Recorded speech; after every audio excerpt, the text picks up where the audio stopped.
This is Join Us in France, episode 177. Join Us in France is the podcast where we talk about France, its many quirks, its history, its language, and of course, destinations in France you might want to visit, since you're probably someone who loves to travel. This episode is brought to you by Patreon supporters and Addicted to France, the tour company that specializes in small group and custom tours in France. And we've got a great tour coming up in May 2018. Check it out on addictedtofrance.com.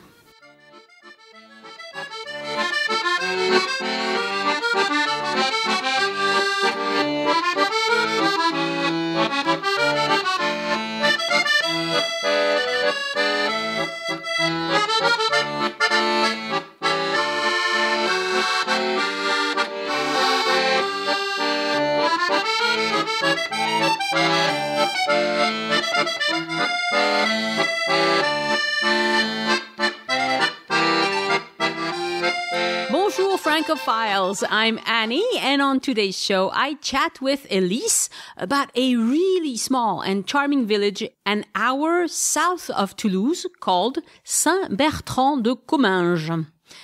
Definitely out of the beaten path, but at the same time, a center of history and French culture. This episode goes entirely to the depth of knowledge we aim to bring to you about France, because this is certainly not a place lots of people Google about. But we talk about it anyway because it's interesting and people who love France want to know about this. The French history brief at the end of the episode today is called Richard I of England, aka Richard the Lionheart, aka Richard Cœur de Lion. And did you know that he also has a really fun nickname? They called him Océno, which spoke to me because that's an expression in Occitan. And as you know, that's where I'm from too. But more on that after the episode. The next episode coming out next week on December 20th is going to be the last of the year, and then I'll take a couple of weeks off and we'll come back with new episodes in the new year starting on January 10th. And now on to my conversation with Elyse on Saint Bertrand de Comminges. Bonjour Elyse. Bonjour Annie. How are you? I am fine, and it's a lovely day that's Lovely blustery day. Blustery day, but driving here, I noticed that some of the vines and things are turning that beautiful fiery red. Yeah, I it's love that. Yeah, we're recording middle of October. And October. Yeah, right. that's fall for us. Yeah, we don't get a lot of trees here, not like the sugar maples or anything in the States, but the grapevines and things like that turn red. Yeah. And it's really pretty. beautiful. It's very pretty. And nice and sunny outside. Yep. And today we are going to talk about a lovely place that I've been to a few times, mostly not as a visitor, but, well, I was visiting, but it was a long time ago. But it was a long time ago. And it's called Saint Bertrand de Comminges. De Comminges, yes. This is part of the series of what I call day trips out of Toulouse. Right. Okay. And it happens to be a place that I absolutely love to go. It's just not next door. It's 120 kilometers, which is what? It's about a little over 80 miles away. Yeah. Mostly highway until the last little part. That's true. And in fact, I looked it up on one of those seats, Michelin Mappy, and it does say an hour and 20 minutes, but that's because once you get off the main highway, they're very pretty, but kind of slow little windy country roads to get to it. But it's a place that I love, and well, you know me. I mean, it has to do with obviously history and architecture and art and things like that. Yeah, a lot there. And there's a lot there, and so I thought it would be a nice thing to talk about, because then I'll mention also some other places you can go from there, so that you can do a very, very full day leaving from Toulouse. You can even find a place nearby to spend the night if you are thinking of doing that as like an overnighter and go exploring some more, because this is in the foothills of the Pyrenees. Right. And it's pretty much almost due south of Toulouse. And from there, on a clear day, you can see the mountains, of course. or some of them anyway, because we're really in the beginning of the foothills and the end of a very big valley where the Garonne is splits up into a bunch of little rivers. But so what is there? Well, very briefly, there are Roman sites, a fabulous Roman site, which I'll talk about. There's a village perched up on top of a hill that is absolutely gorgeous, that has a beautiful old medieval church and cloister, and it's has houses massive. And it's the houses there are actually from the 1400s and 1500s. They're absolutely gorgeous, and it has this absolutely fantastic little basilica that is actually from the 900s, which is now a World UNESCO Heritage Site that is down below, right near where the Roman ruins are. And all of this is the entrance to a very big valley that has a kind of mysterious quality to it. And in the summertime, it's famous for a very important classical music and organ festival. I've been for an organ concert there, and now they do chamber music as well. Oh, very nice. Yeah, they do chamber music as well. It's a sacred music. Yeah, it's a beautiful, beautiful organ. It's a gorgeous organ, right? Yeah, it's absolutely. So I thought we'd talk about that and just do a little bit of background information. You know me, okay? So I've always actually wondered, it was a good opportunity to actually go back and do some research. Saint Bertrand de Comminges, obviously it's named after a saint, and I'll mention a little bit at what point it actually took that name on. But the region is called the Comminges. The Comminges. It's actually the name of what was a duchy. Way back when. That is, it was originally a Roman settlement, and something that I'm sure a lot of people don't know, even people who've visited France, unless you've done a lot of exploring down along the foothills of the Pyrenees, is that not only did the Romans do a major road going north-south that cuts through and made Lyon, and then they had their other road, and she's watching my hands, and from the Mediterranean to the Atlantic that made Toulouse and Bordeaux. Yeah. But they made a trade route in the foothills of the Pyrenees going east-west. I see. Wow. And that was brave. That was very brave. That's not right. easy. Right. But interestingly, they must have, I'm not sure exactly, but I think along the way, they must have followed the little rivers. They must have done that, because what they did was they established, and the reason why, interestingly, is for the lumber. Sure. And the quarries, because there are some incredible quarries at various places along the Pyrenees where they could pick up gorgeous marble. And limestone. And so along the way, they made settlements. And then what they did was the rich people who were the administrators of Roman Gaul wound up creating villas, which were, in fact, the equivalent of what we would call today a plantation in the foothills, because that's what a villa actually was. Oh, what's the name of that one that I'm remembering going to? Sévillac? No, not that one. There's one that's connected, of course, to the Museum of Archaeology. Montmaurin, which is very close to Saint Bertrand. Okay. Not very close. It's close, right? Yeah. Okay. And so, in fact, this was not an area where they had major cities like Toulouse. It was an area of huge, enormous estates. And, of course, that meant that there were slaves. But it also meant that there were these incredible houses, and there were mosaics everywhere. Yes. And usually, because the Romans were very, very, very clever about a whole lot of things, they found the places in the Pyrenees that had hot sources, hot springs. And they would build their villas close by because they loved to take the waters. The bath, yeah. Yes, indeed. And so Comminges actually started out that way. So it became one of the most important villas. And now, this I didn't remember, and I went back, and this was the other day, I was doing a whole bunch of research about this, because, once I get started, it's kind of like a Russian doll. I go from one page to the other and everything.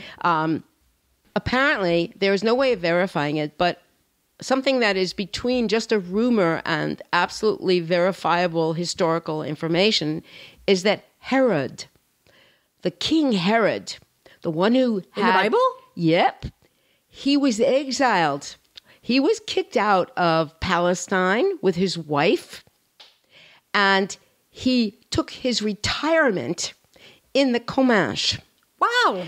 And the story is that they both were buried somewhere there, but apparently the story is taken very seriously. The documentation of, Joseph Flavius was a Jew who converted and became a Roman official and wrote a history of those times. And it's used by a lot of people as a genuine source of information. And in other books as well. I don't remember ever reading this before. It was fascinating for me. Yeah, I'm going to have to look into it. Right. And if I find anything juicy, I'll put it in the show notes. So apparently he was basically ostracized, but he wasn't executed. So what happened was he was sent to this part of Gaul. They sent him away where they would never see him again. Where they would never see him again. He went to where there were the baths, basically. I mean, so it was a very important center commercially and in terms of the administration of Gaul. And then, of course, when the entire region and area became Christianized, it became the center of one of the first little bishoprics. Okay. Which is, of course, in those days, we're talking about really a long time ago. We're talking about maybe the 500-600s when it was the first Franks who converted to Christianity. This is Clovis and all of these people like that. So, of course, in those days, churches were not very big. Okay. They were very, very small. And of course, this is a relatively remote, out-of-the-way place. I mean, it's still not a place that's that easy to get to. Imagine 1,500 years ago, the horse and buggy, right? And the horses. But because it was on this trade route, it was still important. Right.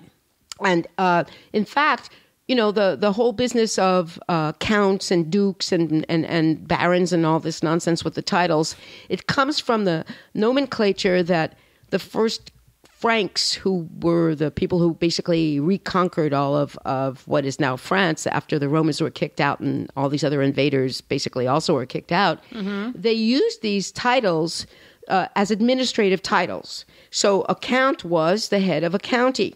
That was how he got his name. Sure. And of course, in what had happened was that within a few generations, it became a designated title of nobility that was passed on through the family from generation to generation. So there were counts in Comminges. And this was a seat of power. It's hard for us to imagine today because it's just like a kind of nowhere place, and except for a place to go and visit like that. Well, you can see that it was important because of the size of the cathedral. Yes. I mean, it's not that big compared to today. I mean, It's not Notre Dame or anything like that. But it was large for the time. For the time. Right. Right. Now, what you have there now, because... in fact, just because I thought this was also interesting, the first group of people there, the kind of the tribe that was there under the time of Asterix and Obelix, but this is the people who fought the Romans, right? Now you're talking. Now I'm talking, right? Okay. Now I got her attention again. Yeah, they were called the Convenes. The Convenes. And the Romans... How do you say that? Convenes, or the Convenus, if you are going to do it. Convenes. That was the name of the Gaul, the Celtic tribe that was there. All right. Okay, that would have been... that. Right. And when the Romans came, and of course... they partially mixed in and partially took, I mean, it's always a little bit ambiguous whether it was just nice, hi guys, we're going to move in and be with you, or hi guys, we're taking over, kind of thing, They changed the name a few times, but that's how it eventually came to be called the Comminges. And the Comminges in Occitanie wound up being Comminges in French. So it goes back to this Celtic name, ancient, is like 400 years ago. Yeah, it's really interesting. They have found a lot of evidence because this is an area that has a lot of different geology, and I'm not big on geology, but it's not just all limestone like some of the other places like in the Lot that you and I both know about, where it's really, because it's limestone is soft, there are lots and lots of visible caves. So this is an area that has some limestone and has other kinds of rock, but there's been a lot of archaeological research done in the last 30, 40 years there, and they know that it's a site, it's a general region that has had a lot of prehistoric activity. So it goes back really, really, really far. Interesting. And I think one of the reasons probably is because in terms of the last ice ages and everything, because it's a valley and then goes up to these nice kind of gently rolling hills and then into the mountains, there were animal herds that the people followed, and then they settled in the places that were safer and a little higher up and all that kind of stuff. So it really winds up being an area that has a very long human habitation history. How's that for a HHH human? No, it's great. And today, unfortunately, it's not heavily populated. Not. The village of Saint Bertrand de Comminges is, I don't know how many people, but only a few hundred. In fact, so this is the thing though, that when you go there, and what happens is if you take the road, you get off, there's an exit off the autoroute, and then you wend your way off these kind of pretty little country roads. What happens is the first place you arrive, of course, is down below, and you see the medieval village, which has this gorgeous cathedral perched up on the hill. It's very beautiful and very impressive to see even from a distance. But down below, and this is what got me there the first time. This is 20 years ago when I was really preparing for my exam as a guide. That was, I think, one of the first times I ever saw this place. Down below, literally butting up against the hill that holds the medieval city with the cathedral, you have an incredible site of Roman ruins. And over the last 35 years or more, they've done a lot of research on it. So you have there are now panels everywhere that explain, there are no full buildings standing anymore anyway, but they've done enough research. Yeah, because I'm trying to picture it. I don't remember seeing that. I probably saw it because it's so small. I mean, it's so small, right? Yeah. But now what they have is, because there's a little bit of the old village that's also down below. And so they've been doing all this research. So now, for instance, they understand that it was in fact a very important center under the Romans, and it had baths, and it had a theater, and it had a forum, and it had a temple, and it had all of the things. That much, huh? Yeah, that much. And no Colosseum? No, I don't think so. And I think the reason why is because it was surrounded by villas. So it was obviously a center where maybe under the Roman administration, the people who ran the villas would gather together. But I don't think, if I remember correctly, that there's actually the what's left of a Colosseum, but definitely a theater. And the theater was a semicircle that was built into the hill. So that existed way before the medieval town that's up above. And next to it, it's actually a kilometer and a half away, which is basically exactly 1 mile. But you can walk it, and I've done this because I've been back. I've been back a number of times in the last 10, 12 years. There is the very oldest church, which is not the cathedral up above. Yeah, it's a small, incredibly interesting and kind of mysterious, what would seem to be like a chapel. That is early Christian, which means that it goes back, they think it goes back to the 800s or 900s. And inside there are frescoes on the walls. And they found a cemetery on the outside. And the structure of it is very beautiful. It's very simple. It's got all these incredible carved heads and things on the outside. And it's open to the public? It's open to the public. However, there you do have to pay. If I remember correctly, I think it was 3 or 4 euros. Wow, okay. Because one of the things is it is now a World UNESCO Heritage Site. And so in order to protect it, they have to keep it up. So when the first time I went there, it was not necessary to pay. But now you do, and they gated it off, But it's very beautiful. And so what happens is I originally went because I was really interested in the Roman ruins more than anything else. And you walk around and you see the signs that explain where the shops were, where the this were, where the that were. There's little patches of mosaic and basically pieces of wall made out of stone. I mean, that's pretty much what you can see. But it gives you an idea of the expanse of it, and how important it was.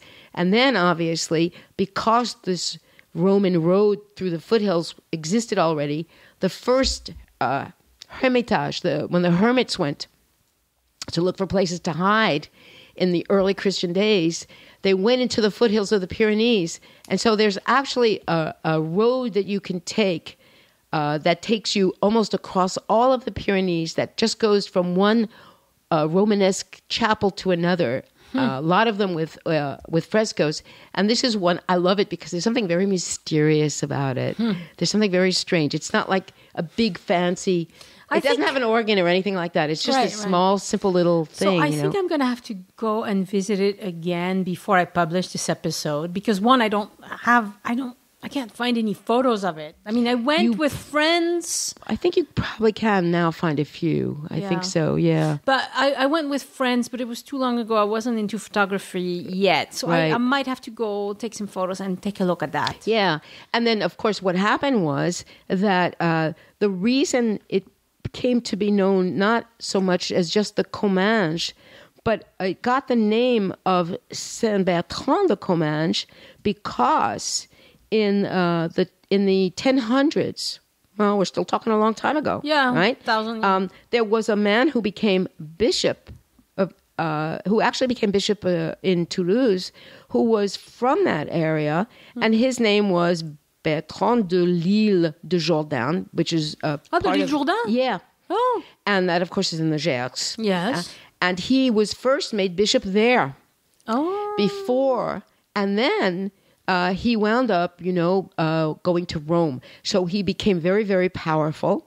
And when he died, because he's the one responsible for the building of the huge, gorgeous cathedral up above, which then was revised again in the late Middle Ages, he was made a saint. And so because he was responsible for the building of that magnificent church up above, and because he had been bishop there, they added the name Saint Bertrand, and that is why it is now Saint Bertrand de Comminges, because of this man who was so responsible for the expansion of Christianity and for the building of the church. So what happens is you take your car, unless you're a very brave soul who likes to really walk uphill a lot, and you drive up to the upper village, because then we've got the lower Roman ruins and you have the lower church, and there are still some houses down below. Hilly, yeah. It's very hilly. But you can park up there. And you can park up there. It's narrow. Yeah. And what happens is there are now 2 official parking lots. Oh, okay. So except for when you have the music festivals and when it's high season for the summer, which means that you probably might have to park down below. Yeah. You can easily park up above. And or either that or take a smart car. Yeah, right, exactly. Right, exactly. Or even take your mule, I mean, take your mule, leave it grazing down below, my mule, sure. But anyway, so when you go up, and what do you have? It's really, as you say, it's not very big. No. But it's absolutely gorgeous, and it's filled with houses that are all beautiful, 14, 15, 1600s. It's scenic. It's very old. It is so old. It's gorgeous. But now that, you see, since you were there, most of the houses have been, of course, renovated. Right. When I was there last, there were a couple of B&Bs inside the village. Right, a couple of souvenir shops, a couple of cafes and restaurants. Yeah. Even though the population is small, there's a life to the village. Yes, especially on a sunny day. If you go on the weekend, this is the time.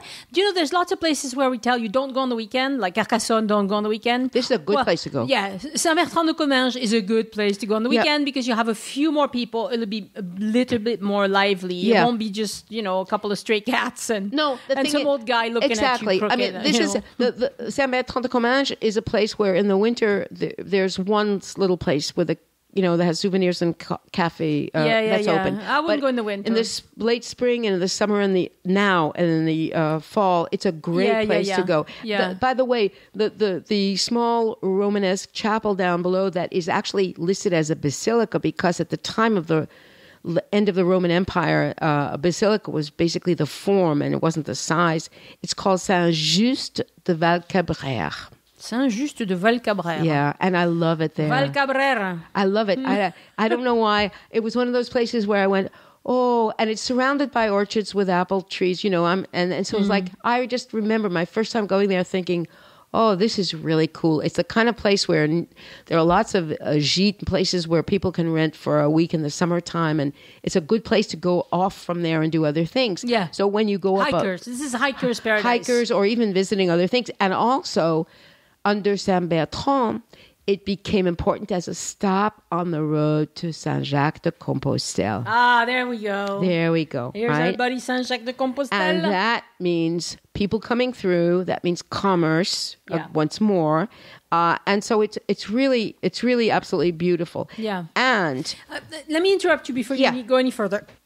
This is very much a place where I would plan on either eating on time or bring a picnic. Or bring a picnic, I was going to say. Right. Yes. Because if you are the type of person, this is funny. The last people who were on the tour, the mother of the group was wonderful, but she kept on insisting that she wanted to eat when she's hungry. And there is nothing wrong with that. Absolutely nothing wrong with that. Except that if you're in France, that doesn't work sometimes. It doesn't work sometimes because then you have to eat when French people are hungry. Yes.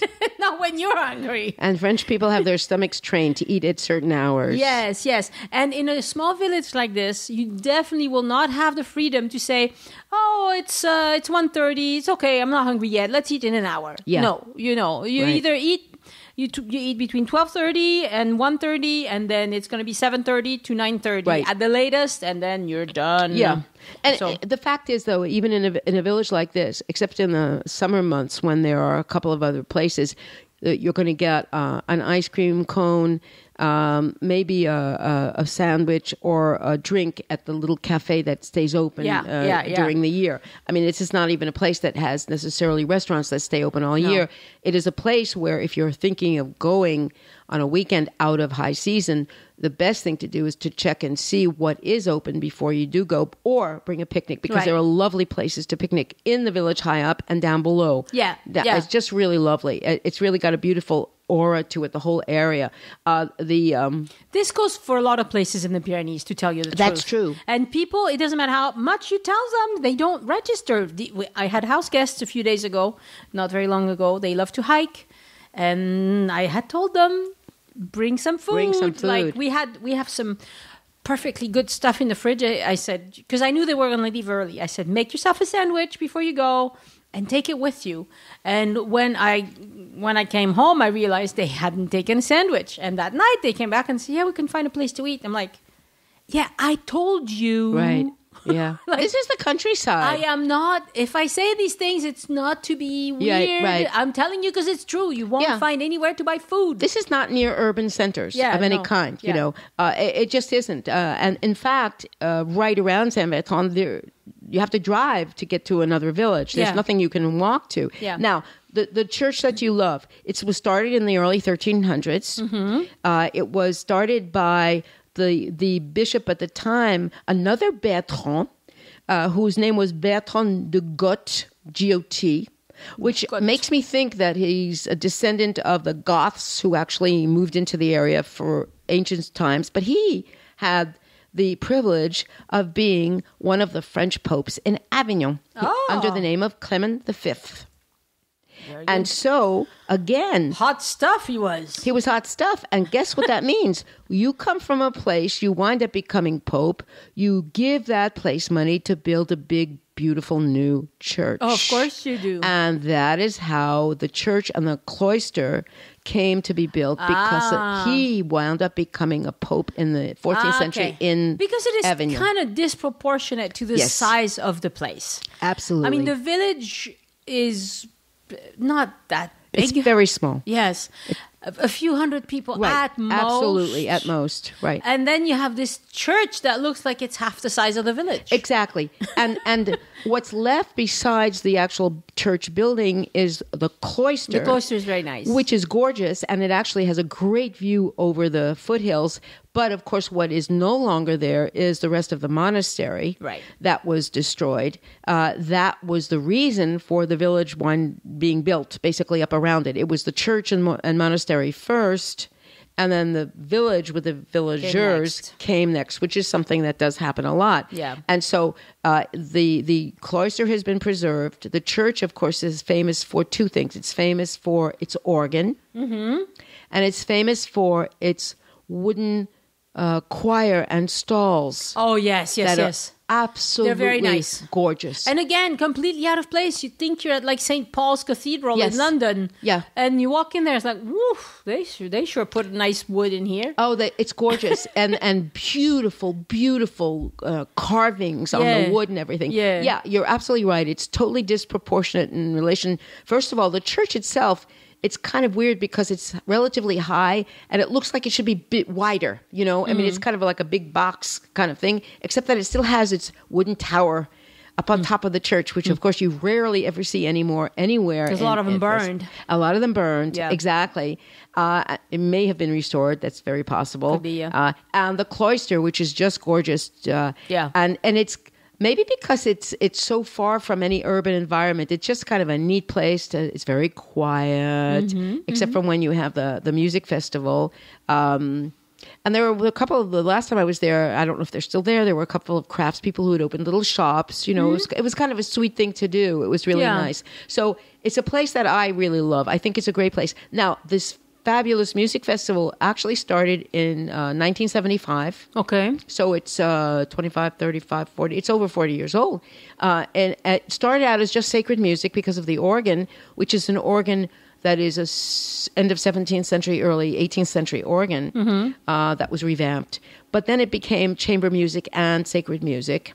And now in July and August, the whole area fills up thanks to the chamber music and sacred music concerts. Yeah, and so it attracts the type of people who like sacred music, and you know, it's not a bunch of hippies. Okay? It's not a bunch of no.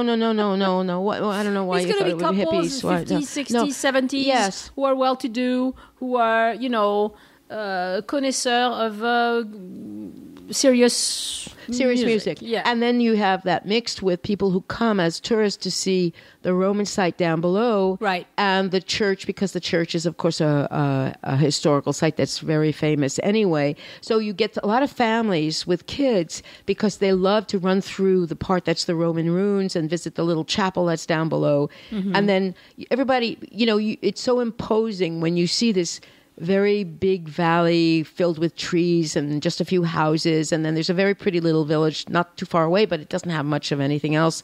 And so you have this abrupt hill with this incredible village, and now that they've exposed part of the old Roman theater, it makes it even more interesting because you have this this juxtaposition of the two. So my suggestion is that it's really a good day's trip, but if you have enough time and you're still have time left at the end of the day, even if you want to go back to Toulouse, you can go to the cave of Gargas, Gargas, which, as you mentioned, is only 7.5 kilometers away. Right. And it is one of those decorated prehistoric caves, less well known than Neo that we've talked about, or some of the others. This is not one where I've been.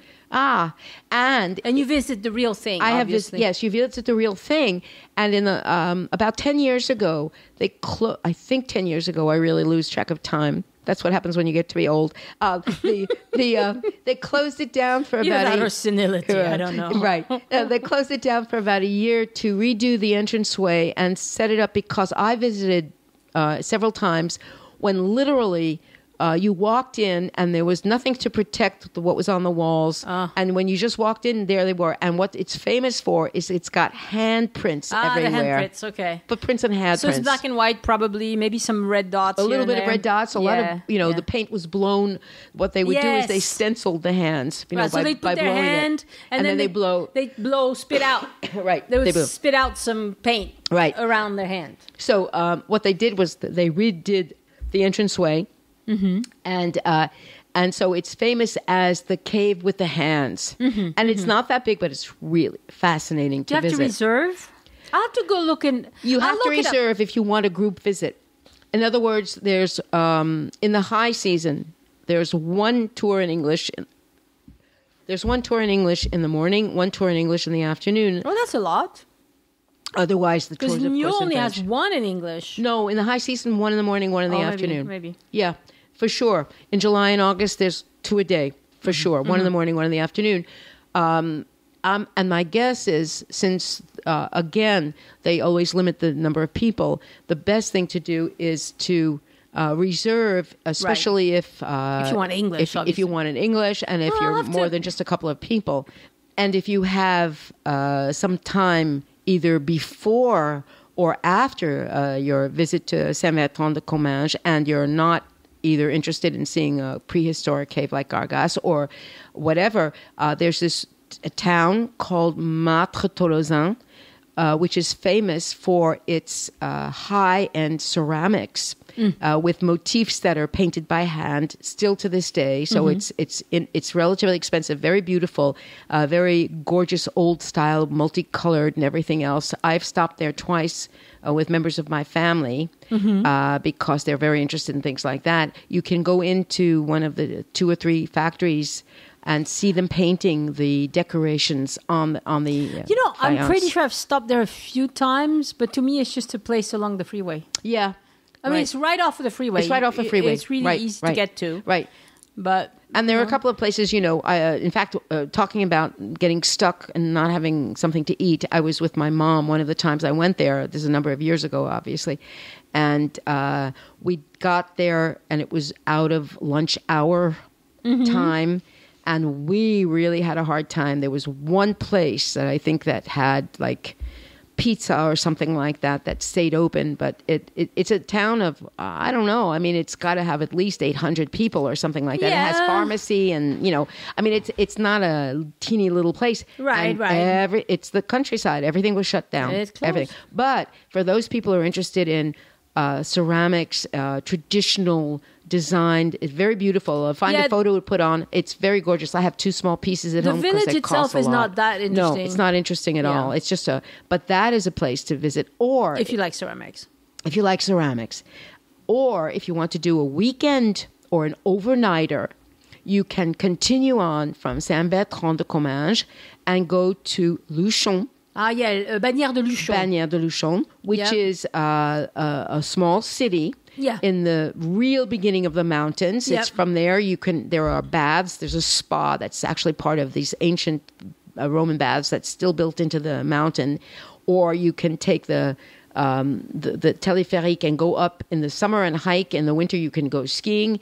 And it's a small city, so there are places, there are small hotels and lots of restaurants. There's a lot more happening in Luchon than in Saint Bertrand de Comminges, for sure. And if you're interested in exploring the mountains at any time of the year, with hiking or even exploring by car, it's a great place to go on to from Saint Bertrand. So it's a wonderful region.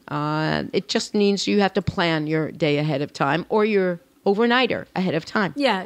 Just do a little planning and don't just assume you'll find anything. This is France. You have to understand France is very different because French people are not as motivated by money as Americans are, generally speaking. And this is something, even in Paris, anytime I'm with a group, they always remark on, why did they close? I'm like, well, they closed because they wanted to go home. Yeah. But aren't they greedy and wanting more money? Well, no. They got enough. No.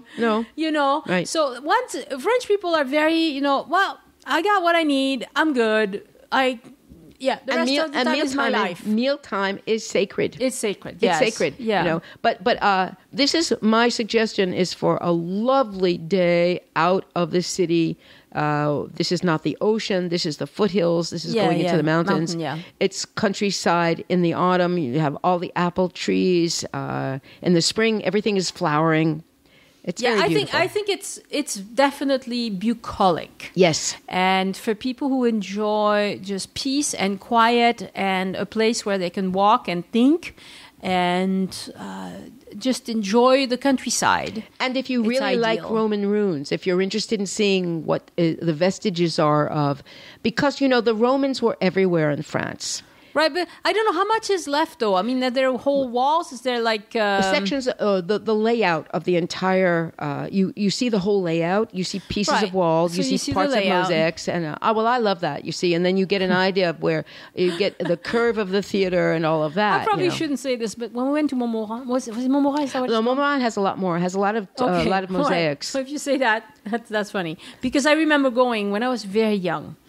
I must have been like 6 or something. I don't know. But I remember distinctly our mother telling us that she wanted to go see this Roman Right. thing. And we get there and I'm like, well, there's nothing there but a few stones on the ground. And my sister was very happy because she could play house. Uh-huh. So she would skip around and go, oh, this is my room and this is your room. That's and, right. And all of that. But for me, I was a little bit older and going, this is disappointing. There's nothing here. Well, Annie, it has changed since then. Yeah, good. And in fact, there are two sites that are, there's Montmaurin, which is close to Saint Bertrand de Comminges, but there's another one on the western end of Gers, which maybe I will talk about one day, which is called Sévillac. I haven't seen that one. Which is fabulous, absolutely fabulous. Yeah. And the amount of stuff that is there to see, plus the information about how they managed to build these villas and the way they heated everything and the way it's just fabulous. That's really interesting. It is if really it's well done, it's very really interesting. You know, so it's really a nice thing to do. So you just don't take your 6-year-olds. Yeah, but then again, even if you have a 6-year-old and you're going off afterwards, they can run around, so that's fine too. Yeah, it is the kind of place where your kids can go, and it's safe. Yeah, oh yeah, absolutely. So that's my Saint Bertrand de Comminges. Excellent. Thank you very much, Elyse. That was very interesting. Welcome. You have convinced me that I need to go again. But this one I really will because it's not far from Toulouse and I need photos. And it's a lovely time of the year. I think you'll get between the light and the changes of color a little bit. It's a good time of year to go. Mm-hmm. And this one in particular, if I end up going, I will add more details on the post for this episode on the website. So refer to that because I put a lot of details there that don't make it into the episodes. Merci, Elyse. You're welcome. Bye. Au revoir. Au revoir. Let's have another cup of tea. My thanks also to all the patrons who support the show month after month. I want you to know how much I appreciate your continued support. When you become a patron, you get access to everything that I've published on Patreon before, and there are quite a few things by now. And in the new year, I will be announcing new rewards for patrons, so stay tuned for that. To join the ranks of patrons, visit patreon.com and search for Join Us in France. Patreon is Patreon, or use the link in the show notes, or visit joinusinfrance.com. Don't forget the Amazon affiliate program for Join Us in France. Before you shop on Amazon, click on the Amazon logo on the site and shop as you normally would. You do not pay a penny more, and the show gets a commission for sending you to Amazon. Thanks to all of you who remembered to do that. You could click on the Amazon logo on Join Us once and then bookmark that, and that would make it easier for you, I think. And if you shop from your phone, something I don't understand, but I know lots of people do that, there's a link in the show notes for that also. Like I mentioned a couple of times already, the show is going dark between December 20th, 2017 and January 10th, 2018. Wow, 2018 already. Where has the year gone? I will be enjoying the downtime, and I hope you get to relax and enjoy the holidays too. One of the most French things you can do is turn off the notification for every social media channel and socialize with the people around you. I recommend that every once in a while. It's so refreshing. And then I'll come back in January, ready to take on the world and make the show even better. The best way to connect with me is email me, Annie@joinusinfrance.com, or call and leave a voicemail, 1-801-806-1015. This is the French tip of the week.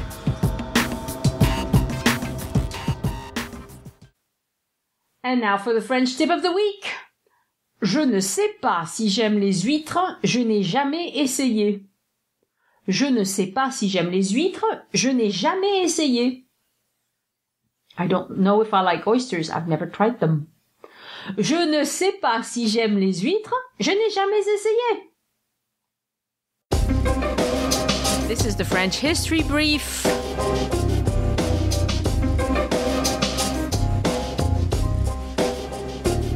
Richard I, King of England, aka Richard the Lionheart, middle to late 1100s. He was also the Duke of Normandy, Aquitaine, Gascony, Poitiers, Anjou, Maine, Nantes, Brittany, and Cyprus, for good measure.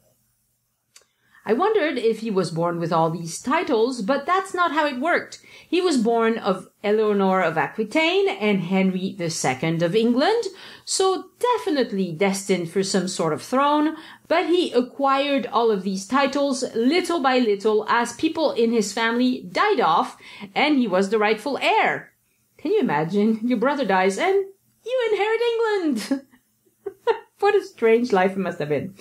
He was born in Oxford, England, where he lived as an infant, but he didn't stay there long and never learned English. Isn't that surprising?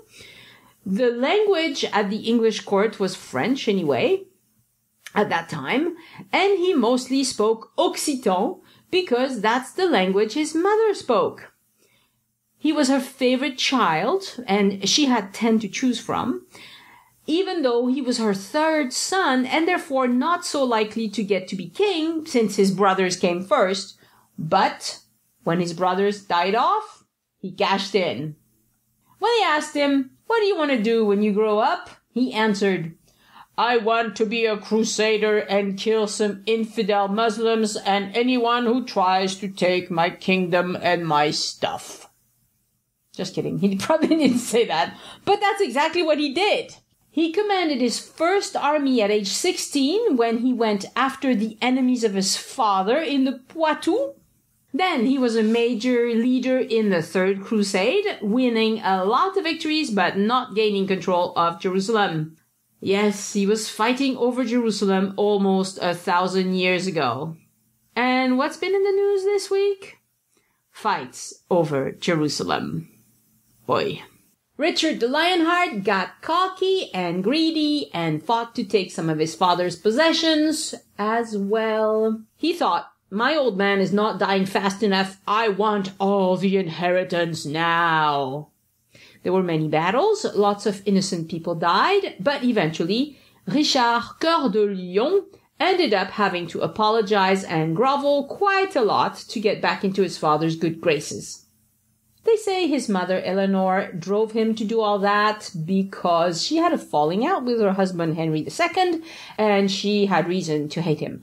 But it seems quite likely to me that Richard I had a big case of testosterone overdose that drove him to do crazy things without any help from his mother.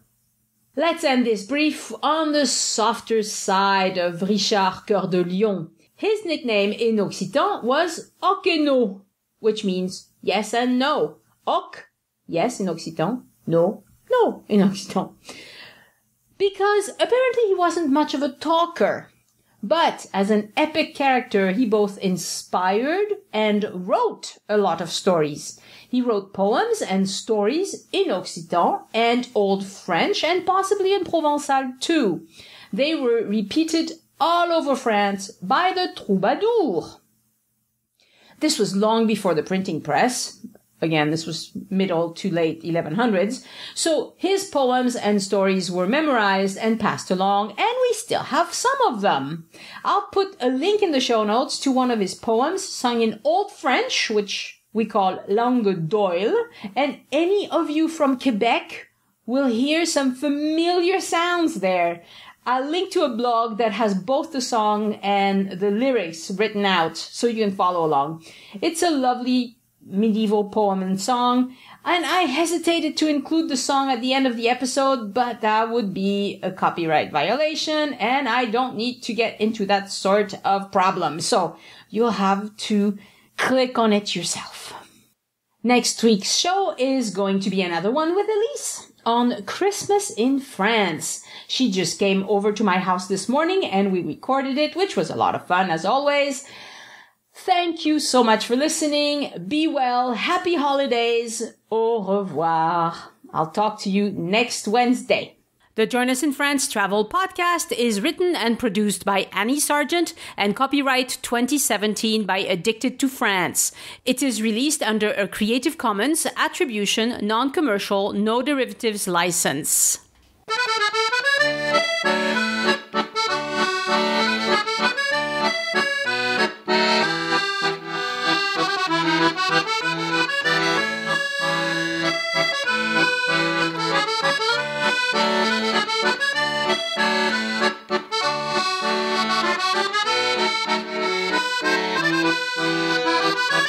Bye.